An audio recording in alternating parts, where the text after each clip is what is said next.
We have another speaker we'd like to introduce, Eddrick Hodges. Eddrick's going to come and share a story with us as well.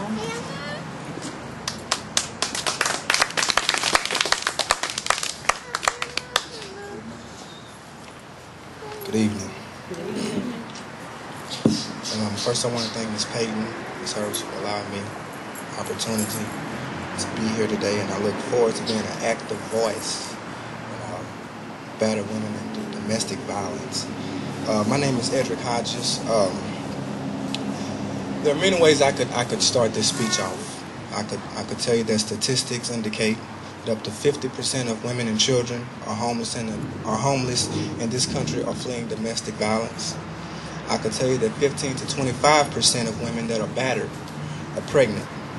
I could tell you that every 12 seconds a woman is beaten by their intimate lover. I could tell you that every year that 3.5 million children witness domestic violence.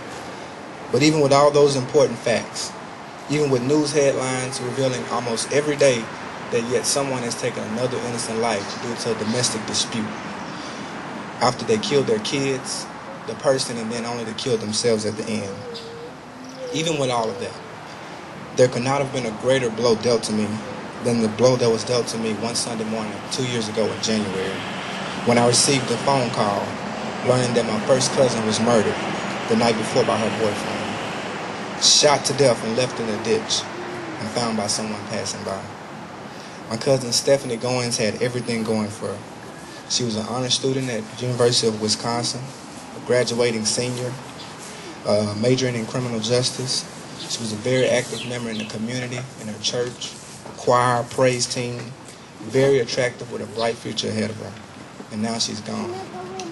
That's a phone call that I will never forget, and I replay that phone call over and over in my mind every time I hear of a domestic violence dispute where a life was taken. So as I stand here today, I realize that I was the victim. I was the victim of watching my family pretend to be strong while they tried their best to accept this vicious crime. I was the victim of watching my aunt cry her eyes out every family reunion because her daughter was not there to take part. I was the victim of seeing my aunt in so much pain and wanting to comfort her but not really knowing the right words to say. I was the victim of watching my aunt deal with the fact that her daughter, her baby, was gone, and she was not here anymore because her boyfriend decided to take something from her that he did not give her, which was her child's life. Just with any other professional athlete or any other professional, success does not come overnight. There's a process. And so I take that same theory and indicate it into the life of domestic violence. That when you get mad to the point where you feel like taking someone else's life is an option, then you really need help. And so I encourage you today that if you fall into that category, or if you know anyone that falls into that category, that you really take the time to tell someone and seek help and try to get the problem fixed. There are several websites I could direct you to, many professionals that I could recommend you talk to, and numerous hotlines to numbers I could give you the number to. But there's only one person for sure whom I know can cure this problem, and his name is Jesus. So I encourage you today that if you don't know him, that you get to know him as quickly as possible.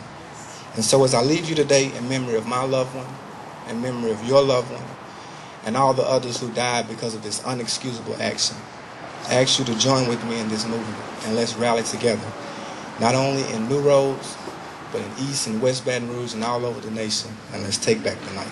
God bless you, and God keep you is my prayer.